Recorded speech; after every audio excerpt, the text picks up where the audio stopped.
Uma regra simplesinha, que é feita por uma linha e que causa muita confusão. Dizem uma das mais importantes do futebol, que organizou o jogo e trouxe muita polêmica, motivo de preconceito, motivo de times e nações de torcedores perderem sonhos, títulos e dinheiro. Você vai conhecer a partir de agora o que é, afinal, a regra do impedimento.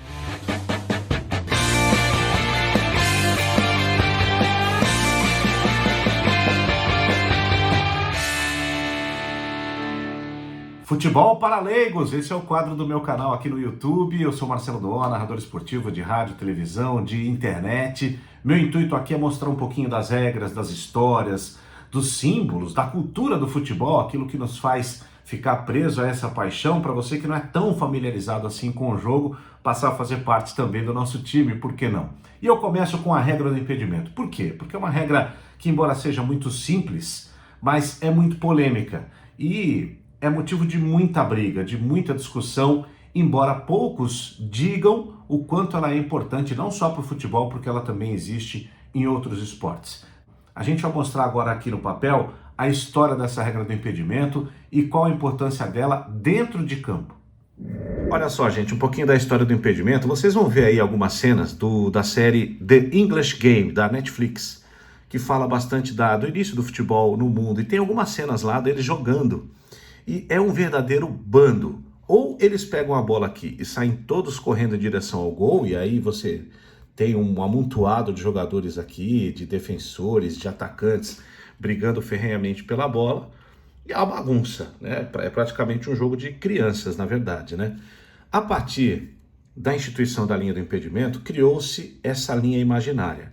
Esse lado direito aqui mostra o limite da condição de jogo do atacante, que é esse cara aqui. Então, para ele ter condição de jogo, ele tem que receber a bola e ter no máximo à frente dele quatro defensores. Se ele tiver apenas 3 defensores, e normalmente um desses caras vai ser o goleiro, né? Ele estará em condição de impedimento. Então, essa condição aqui é uma condição ilegal. Perfeito? Ok, começou assim, com essa linha imaginária, com o limite de 4 defensores por uma condição válida de jogo. Alguns anos depois, bastante tempo, né? De 1863 para 1907 é bastante tempo. O limite dessa zona de impedimento passou a ser o campo de ataque, porque senão fica muito restritivo, né? Então criou-se uma maneira de reduzir o campo à sua metade, vamos colocar assim. E aí, mantida a regra dos 4 defensores, só que com uma área de campo menor. Em 1924, aí sim, a grande mudança na regra do impedimento. O impedimento passivo, que na verdade limita não apenas a condição de estar em posição de impedimento, como no caso aqui, mas participar da jogada. Até 1924, bastava o cara estar aqui, se tivesse um outro atacante aqui, vamos colocar, sem a bola, e o seu companheiro viesse com a bola daqui, esse cara estaria impedido mesmo se ele largasse a jogada. Isso acabou em 1924. E a principal mudança, essa linha passou a ser com o limite de apenas 2 defensores à frente, que é a regra atual, né? Que a gente sempre lembra do goleiro, né? Então, se esse defensor estivesse aqui e o atacante recebesse a bola aqui na frente e partisse em direção ao gol, ele estaria impedido. Lembrando que o impedimento não vale em lateral, escanteio, tá tremendo tudo aí porque eu tô escrevendo, né? Escanteio, tiro de meta. São momentos em que o jogo está parado, com a bola fora de campo. Nessas situações, o impedimento não pode ser marcado, mesmo que o atacante esteja com apenas um defensor. Quando existe um cruzamento da linha de fundo para trás, porque esse jogador está atrás da linha da bola, certo?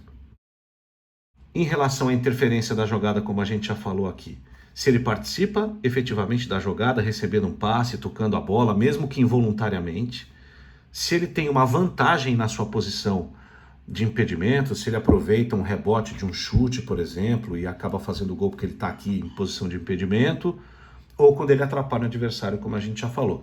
Essas são as situações da regra do impedimento, que mudou bastante ao longo do tempo, mas que permanece criando condições para que a gente tenha um jogo inteligente no futebol. Pois é, essa regra foi ganhando instruções ao longo do tempo, né? A International Board, que é a entidade que rege as regras, que garante, né, o funcionamento e estuda sempre as regras do futebol, a cada biênio, a cada virada de temporada, eles lançam novas instruções para as regras do futebol. E a regra do impedimento foi mudando também ao longo do tempo. Até os anos 90, né, durante um bom tempo, a mesma linha ela era considerada condição ilegal de jogador. Então, mesmo se o atacante estivesse da mesma linha do penúltimo defensor, o impedimento deveria ser marcado. Isso mudou. Tem aquela história da participação do jogador também na jogada. Isso aí é mais recente também. Também de forma mais recente, né, lá para os anos 2000, essa regra ganhou uma nova instrução. O jogador que tentasse participar de uma jogada de forma indireta, à frente do penúltimo defensor, também deveria ter o impedimento marcado. O que quer dizer isso? Se um jogador entra na frente do goleiro, ele não toca na bola, mas ele participou da jogada de alguma maneira. Então, esse impedimento precisa ser marcado. Se ele faz menção de ir à bola e abdica da jogada, mas graças a essa ação a jogada acontece e o gol acontece, ele tem que ser impugnado também. Quando o VAR foi definitivamente colocado no mundo do futebol, uns 2, 3 anos para cá, essa regra ganhou um componente ainda mais polêmico, que é a tal da linha. Eles colocam uma linha azul e uma linha vermelha na medição do VAR, a linha azul, a linha válida, a linha vermelha, a linha de impedimento. A regra hoje diz o seguinte: qualquer jogador que estiver com, como diz a Xuxa, né, cabeça, ombro, joelho e pé, mas tiver com cabeça, corpo e membros inferiores, né, à frente dessa linha, o impedimento tem que ser marcado. E aí, dependendo da imagem, vocês vão ver aí alguns vídeos que a gente vai mostrar, não é tão conclusivo isso, né? Nós tivemos no Campeonato Brasileiro último um gol do Gabriel Barbosa, o Gabigol, contra o Corinthians, que ficou essa dúvida se realmente ele estava em impedimento ou não, porque às vezes o ângulo da câmera ela não é exatamente na linha do lance. E aí não fica conclusivo e a confusão ela continua mesmo com o árbitro de vídeo, mesmo com essa linha sendo colocada de uma maneira milimétrica ali, com a medição do computador, né, que em tese deveria encerrar a discussão, mas ela não acaba. Essa é a regra do impedimento, a regra que organizou o jogo. Se hoje nós temos tantos programas, mesas redondas, discutindo tática, discutindo técnica, substituições, estratégias de jogo, é por causa da linha do impedimento. Graças a essa linha imaginária, que a gente não vê no campo, os dois times se organizam de forma homogênea, evoluem no gramado de uma maneira homogênea, como se fosse uma escola de samba. Traz ordem para o jogo, dá funções específicas para os jogadores, dá consistência coletiva ao esporte mais popular do mundo. Portanto, quando você pensar em impedimento, pense numa regra que traz ao jogo tudo aquilo que hoje faz do futebol uma verdadeira indústria. Afinal de contas, o mundo inteiro ama esse jogo por todos esses elementos. Esse é o Futebol para Leigos, quadro que coloca você dentro do mundo do futebol. Se você gostou do nosso vídeo, dê o like, aperte o joinha aqui embaixo, inscreva-se no nosso canal, ative os sininhos, toda terça-feira, 6 da tarde, tem vídeo novo para você. Obrigado pela companhia, até a próxima. Bola também para o segundo pau, bola fechadinha, olha o Rice, caçapa!